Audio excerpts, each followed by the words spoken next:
மக்களே, welcome to Delhi talks. எல்லாருக்கும் happy evening. Yes, Mahanadi promo வந்தாச்சு. முக்கால்வாசி சீன் வந்து பாத்தீங்கன்னா இன்னைக்கு எபிசோட்லயே ஓவர் ஆகிடுச்சு. குட்டியோண்டு சீன் மட்டும் தான் இன்னும் பெண்டிங் இருக்கு. அதாவது நம்ம காவேரிய பிக்கப் பண்றதுக்காக நம்ம விஜய் வராங்க. வந்து ரொம்ப நேரம் அழுதியாடா அப்படின்னு கேட்கும்போது, இல்லப்பா நீங்க போனதுமே வந்து எங்களோட கிளாஸ் மிஸ் வந்து எனக்கு ரொம்ப பிடிச்சிருச்சு அப்படின்னு சொன்னதும், அப்ப எல்லாத்துக்கும் சேர்த்து கிளாஸ் மிஸ்க்கு தான் நம்ம வந்து தேங்க்ஸ் சொல்லணும் அப்படின்னு விஜய் சொல்றாங்க.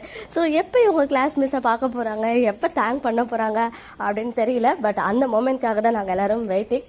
இப்போவுமே வந்து காவேரி தான் விஜய் ஃபர்ஸ்ட் பார்ப்பாங்கன்னு தோணுது. அதுக்கப்புறம் தான் விஜய் காவேரியை பார்க்குற மாதிரி சீன் இருக்குமோ அப்படின்ற மாதிரி ஃபீல் ஆகுது. ஸோ வெயிட் பண்ணி பார்ப்போம். அண்ட் இன்னொரு சைடு நம்ம எல்பி கிட்ட இருந்து ஒன் மோர் பியூட்டிஃபுல்லான ரீல்ஸ் வந்து ஷேர் பண்ணியிருந்தாங்க. அந்த ரீசெண்டாக ஒரு ஜுவல்லரி ப்ரொமோஷன் பண்ணாங்க இல்லையா, சேம் ஜுவல்லரி அதே காஸ்டியூமில் இந்த கம்பத்து பொண்ணு சாங்க்கு அந்த ரீல் வந்து செம்மையாக மேட்ச் ஆகிருந்துச்சு. அந்த ஸ்னாப்ஸ் எல்லாமே இங்கே உங்களுக்காக ஷேர் பண்ணியிருக்கேன். ஓகே மக்களே, நெக்ஸ்ட் வீடியோவில் மீட் பண்ணுறேன். எக்ஸ்க்ளூசிவ் அப்டேட்ஸ்க்கு மறக்காம நம்ம யூடியூப் சேனலை சப்ஸ்கிரைப் பண்ணிக்கோங்க.